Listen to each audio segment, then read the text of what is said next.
local historian from just outside of Cootehill, Hugh B. O'Brien. Hugh, talk to us about the history of this town.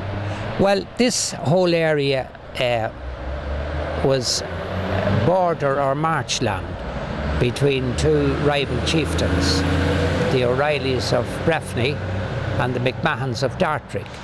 So perhaps because of that, it wasn't a terribly important area. The only building that predates the founding of the town was a church which was built in roughly the 13th century. The history of the town itself begins after the Cromwellian Wars ended here in Cavan in 1653. And Thomas Coote, who was a younger brother of one of Cromwell's major generals, Sir Charles Coote, he got 17,000 plantation acres. And he came here and he built himself a modest enough dwelling down Belmont. The town itself would have had a small settlement, although there's not much evidence of that, under the first Coote, and it may have gone out, like the old name of the town is Amwinkela. And what does that mean? The sleeve. And every schoolboy or girl in this town for generations would have known that.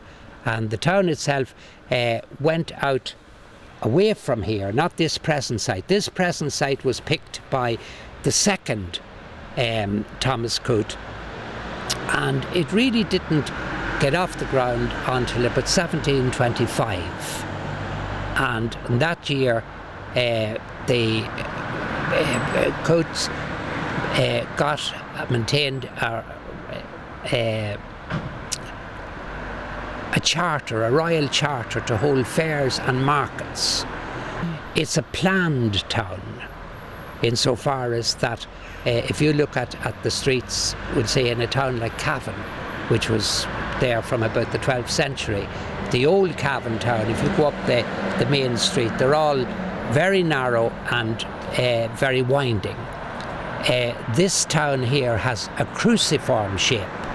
So you have the main street, and it comes up to join the old Cavan Road. And then the arms of the cross are Church Street and Bridge Street. Now, since the town was built in drumlin country, when you look at the width of the street up at the corner, because it had to go through drumlins, it's very narrow.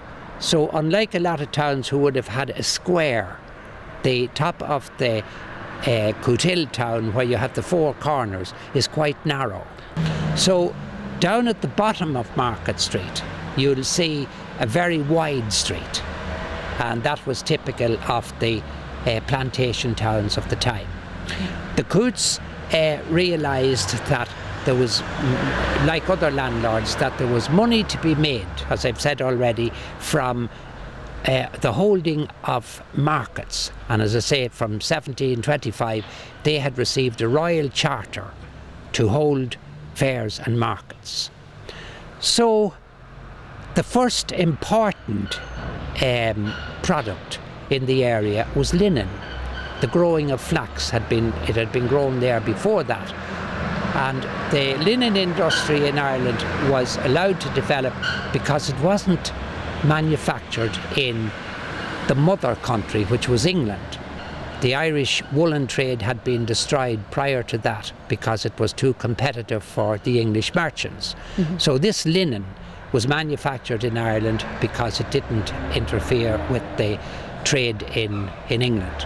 Hugh, you also mentioned that something that the flax industry brought in here was a bank. Yes, the Ulster Bank dates back to the early 1830s, and there were 7 branches of the Ulster Bank founded, and only one of them was outside the present 6 counties, and that is Cootehill. Hugh, you have a beautiful song I have. about Cootehill, and maybe you would sing it for us. Okay, well, this song was made famous literally down the south of Ireland. It's an old song. The first time I heard it was from a man called John Casey from Chapel Lane, but it was sung at what they called American wakes. Oh, fare thee well, sweet Cootehill Town, the place where I was born and bred, through shady groves and flowery hills, my youthful fancy did serenade. But now I'm bound for America, a country that I never saw.